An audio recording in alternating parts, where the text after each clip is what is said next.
Okay, it says it's recording. And Okay. there's like a pause and a stop. So we can pause it if anything. Okay.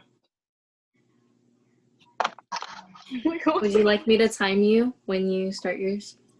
Sure. Just say go whenever. Or you say go, it's your speak. Oh, okay. Um, 3, 2, 1, go. Growing up, I didn't really see myself on the TV or in books. When I looked at Disney princesses, the only one that I could really relate to was Belle, and that's because she's a brunette. When I looked at comic books, the beloved media of my childhood, I only saw white superheroes.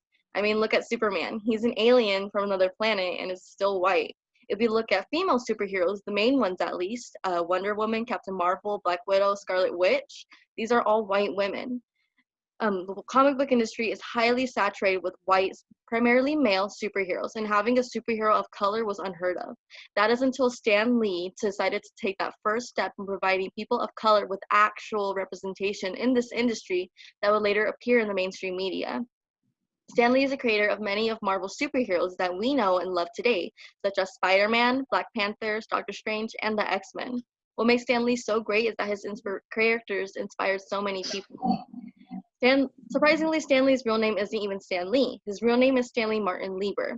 He was born on December 28, 1922 in Manhattan, New York, where he grew up during the Great Depression. He entered the workforce in 1941 and served as an American soldier in World War II, and later became a writer and eventual editor for Timely Comics. He chose to go by Stan Lee because he wasn't proud of working in comics. According to his autobiography, I wallowed in embarrassment because I was a mere comic book writer. Surprisingly, Timely Comics would later become Marvel Comics, which is famous for their movie deal with Disney, aka money. Stanley's first comic book creation would be the Fantastic Four and would debut in 1961, where one of the characters named the Thing had to face discrimination because of his appearance. When Stanley took over the writing process for Captain America, he created the first African American superhero named the Falcon. When asked why he would even think of creating black superheroes, he responded with, "It wasn't a huge deal to me. It was a very normal, natural thing. A good many of our people here in America are not white. You got to recognize that and you got to include them in whatever you do." In 1963, the X-Men would debut during the height of the civil rights movement. I was first introduced to X-Men through its 1992 animated cartoon known as the X-Men Animated Series, in which Stan Lee was an executive producer. In the TV show, the X-Men were considered to be mutants. Mutants that possessed something called the X gene, which gave them special superpowers or made them change their appearance. As a child, it was just a fun cartoon to watch, but as I grew up, I began to realize how heavy these topics were.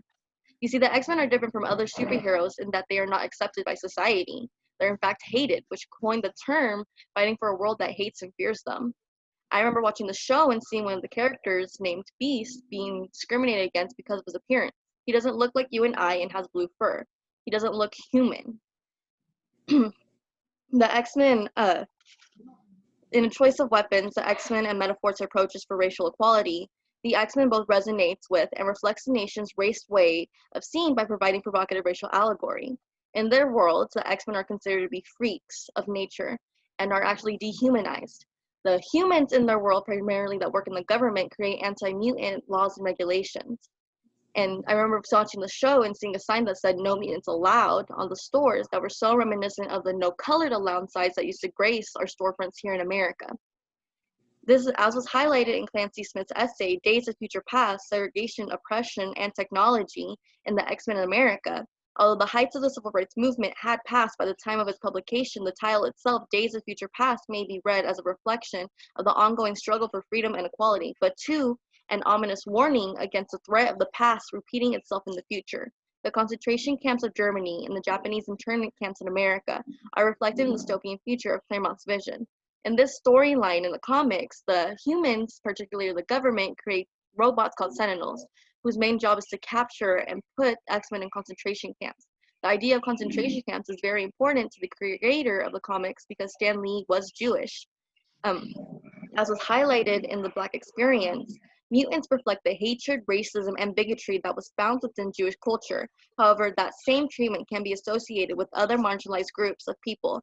Jewish people at one time passed as non-Jewish during the Holocaust, but before then, African Americans passed as white to capitalize on their lack of melanin. If we refer back to Beast, He didn't look human and was faced more hate and discrimination than other characters in the X-Men, such as Storm, Cyclops, or Jean Grey. The X-Men, for racial discrimination, plays a huge part in the X-Men. The X-Men are told time and time again that something is wrong with them, that must be cured. This is similar to the LGBTQ plus community in the way that people are told that their sexuality or sexual identity has to be cured in order for them to fit in society. Stan Lee recognized that and provided the X-Men as an outlet for people to realize how hate can affect people. In an interview with Rolling Stone, Stan Lee responded with, "The more I realize that people are to some degree affected by what we write, the more I'm aware of the influence we have, the more I worry about what I write.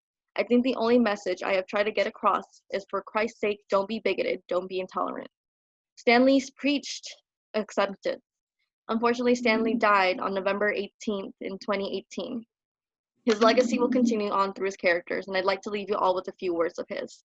"If my books and my stories can change that, can make people realize that everybody should be equal and treated that way, then I think it would be a better world." Thank you. I don't think I hit the mark. Good. It was 5 minutes and 50 seconds. Ooh. I missed like a whole paragraph. Oh my goodness. That's so good. That was good. Anybody else? Oh God. I'm nervous. I honestly feels better after getting it through, because if we do this a second time, like the nerves go away. Right. Oh my goodness. Did you do yours like you wrote that all out and then just read off of it, or?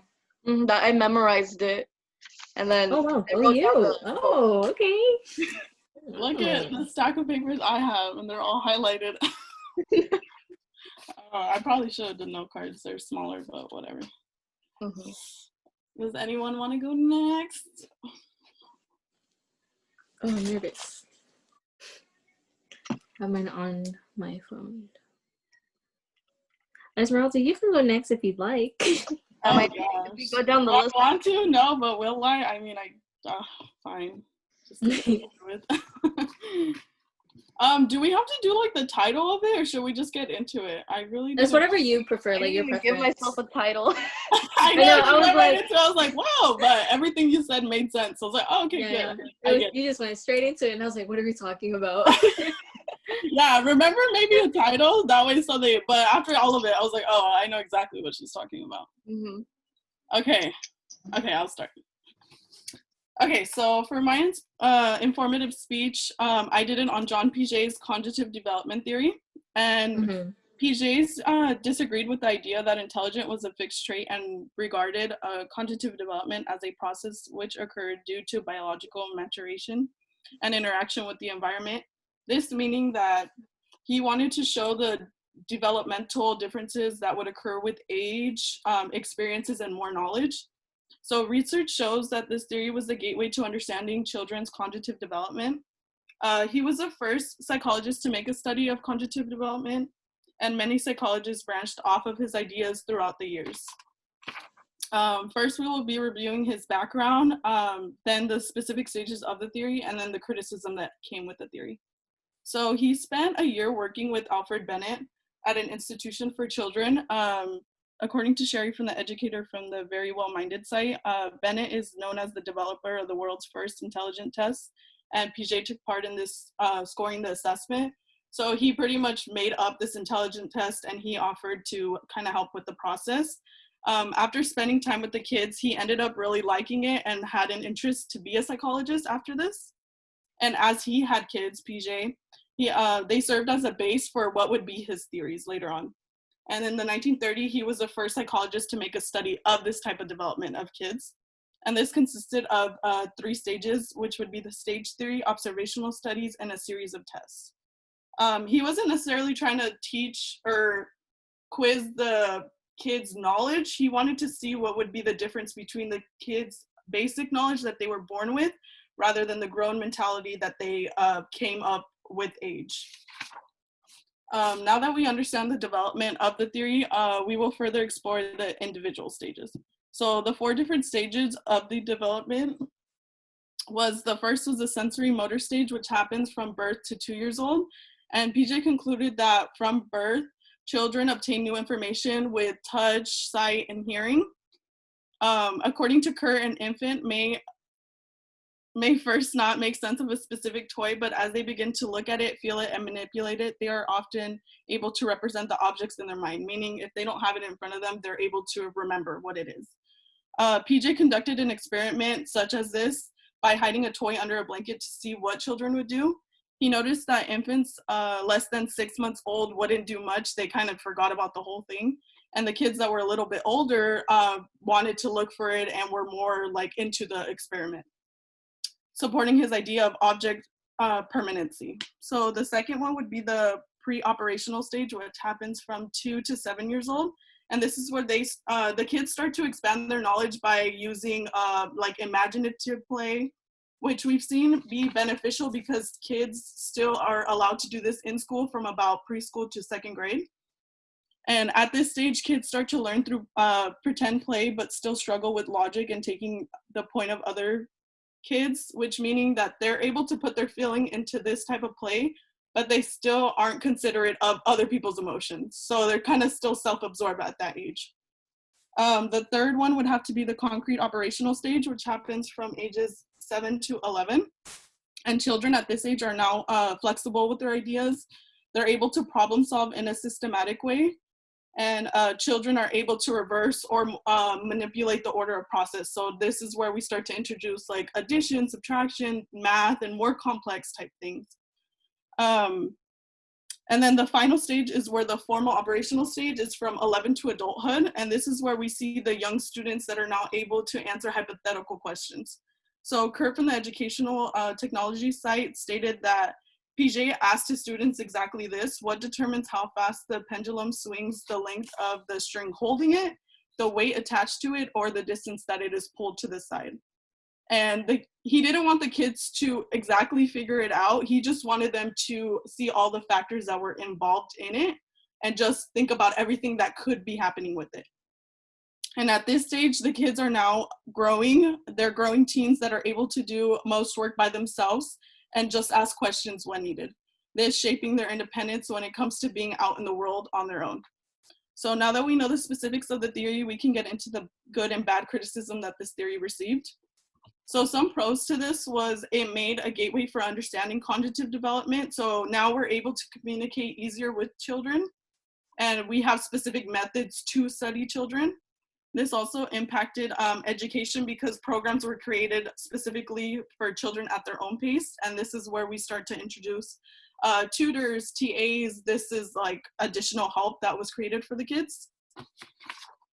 Some cons of this theory was that PJ used his kids a lot. So these were like based on his own kids, which some people thought was kind of weird. And he also worked from kids that were from a private institution, which we didn't really know if it could be applied to a large chunk of the population because of that. And quite frankly, not all kids are the same. Some kids might be at different stages at different ages, sooner or less than others, or some can belong to more than one stage if they apply to, more than one. Now that we understand his background, his stage theory, and the criticisms, we see how PJ's theory started the start of the exploration of the children development. And at this point in time, this is exactly what we needed necessary in order for the future researchers to explore. This is where the cognitive development originated from and where research will continue to branch from.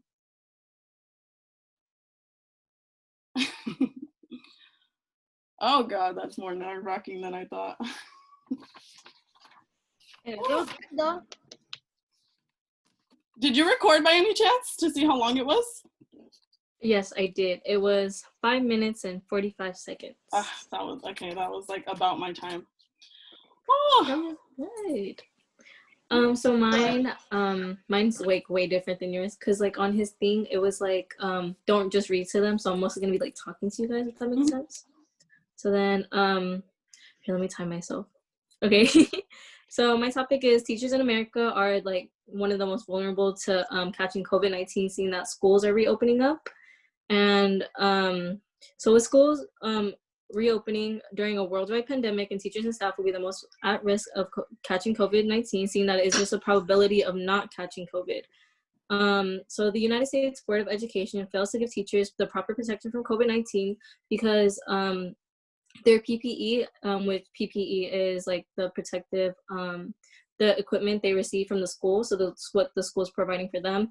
They're not providing masks or like any other proper like sanitization tools for their the staff and teachers, and that's going to be a problem because how are they going to like help they're not going to be properly protecting staff and teachers from catching COVID.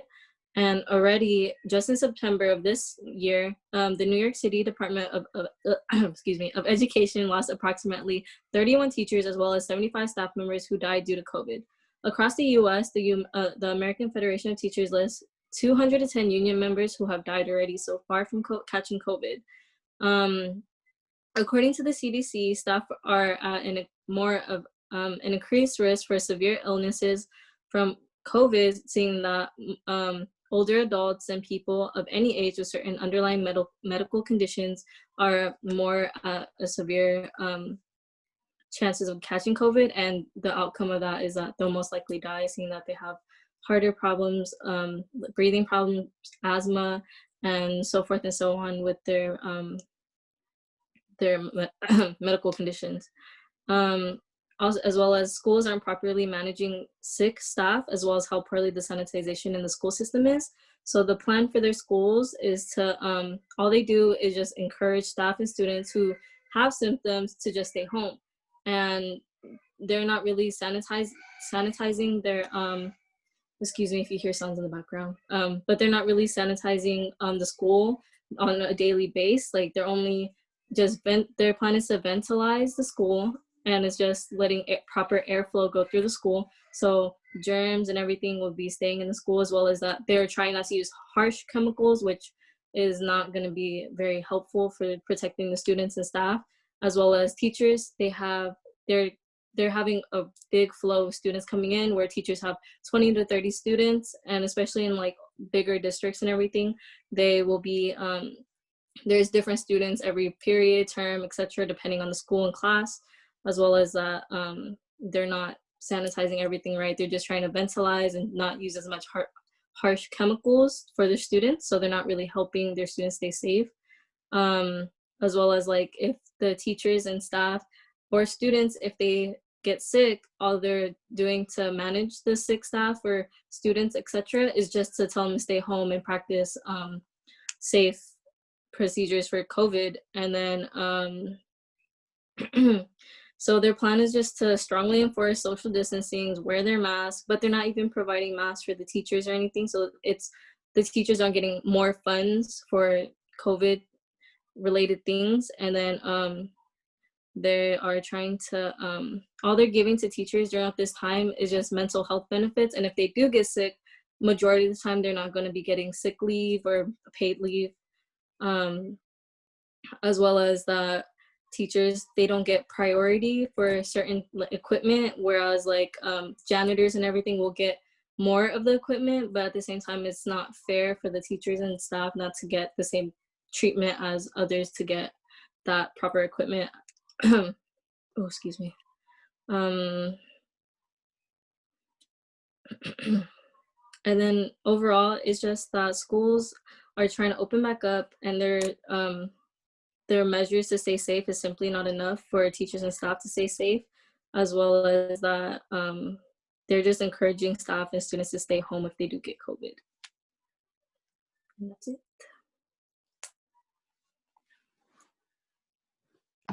Thank you, thank you.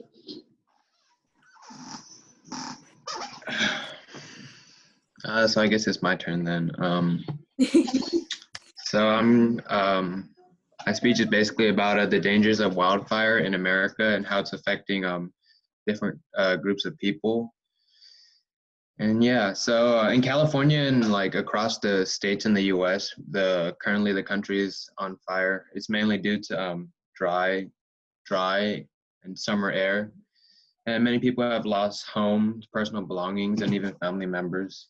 A lot of the fires have actually been able to be contained, but they're growing drastically. a lot is due to like global warming and just everything being really dry.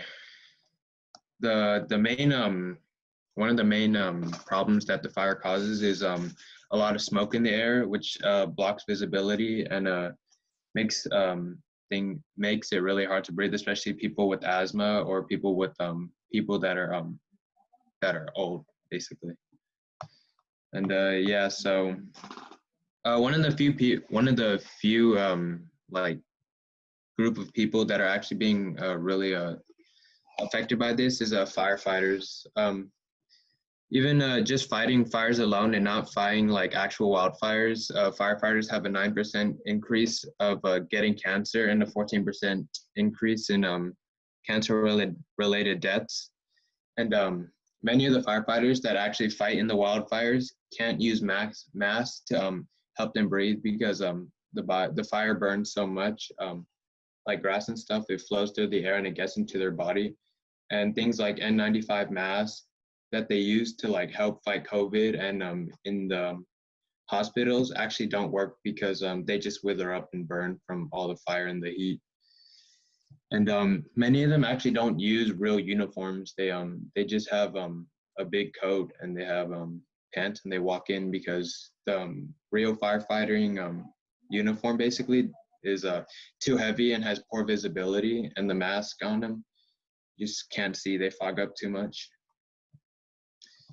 And many of the firefighters that are actually fighting the fires are either seasoned firefighters or like veteran firefighters or prison inmates. And most of the prison inmates that are actually fighting the fires only get paid $1 an hour, and they have no benefits whatsoever. And most of the time, like when it's like nighttime and stuff, they usually just have a tent and they just have like a bag of Doritos and sandwiches that the prison gives them to eat, and they have like nothing else. And most of the firefighters aren't actually even fighting like the fires with new technology, so they're not using like any planes with like, chemicals that they rain down on the fire to like make the fire like lose oxygen. Basically, they're actually fighting with old technology, and so they're using like axes and chainsaws to cut down wood to stop like wood from touching each other so that they could like burn. So they're chopping it all off and putting it to the side so that the fire only burns in one place. And yeah, but one of the things that really affects them besides the fire though is COVID-19. A lot of them, since they don't wear masks, they're actually right next to each other, and so while they're fighting the fire next to each other, they're still breathing in the same air because they're right next to each other. And yeah. And then now that we know what's happening to the firefighters, we can actually talk about what's happening to the normal average person. And in Oregon, at least 35 people have died from the fire, and 3 million hectares have actually been burned, leaving many people actually homeless. And a lot of these homeless people don't really want to go to any evacuation centers or any place that they're like offering free help because since COVID is still around, they're actually scared that they might catch COVID, and a lot of people are resorting to either just living in a car or just trying to leave. But the smoke too has caused a lot of deaths. It's actually caused 3,000 more deaths this year. And then scientists are saying that with all the smoke in the air, children's lungs aren't being developed correctly, and their lungs are actually getting smaller. So they're saying that in the future, the children now that are becoming adults will actually have smaller and weaker lungs than basically their predecessors, which is us. And in California alone, actually, 90,000 acres of fire have been burned. And then earlier I was talking about how the fires can be contained, but you just never know. Well, California's fires actually doubled in size, and a lot of California is on fire. It's near like San Francisco and Lockford and stuff. And then now that we know how the fires has been affecting people, we can actually move on to what the government and what people or scientists are trying to do to actually help fight against the fires.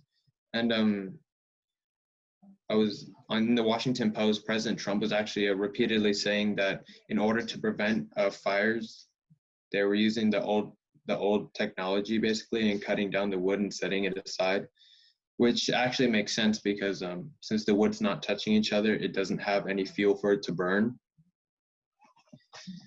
And the sad thing behind all this, though, is that since the year 2000, it was actually predicted that within the next decade or so, that the fires would burn harder and faster because of global warming. Because sorry, due to global warming, the temperature on Earth has actually raised 4 degrees Fahrenheit, and it's just causing for dry air and dry wind to keep on pushing the fires everywhere. But according to California scientists, it's actually the fires are actually good for us because it's allowing the ecosystem to actually evolve and create stronger plants that can actually withstand fires. And scientists say that after like the fires from last year, there's been multiple sightings of beetles that have actually evolved to actually combat fire and have harder shells, and their endoskeletons actually they're as strong as steel. And yeah, just been getting really bad, but they're doing their best to help fight it.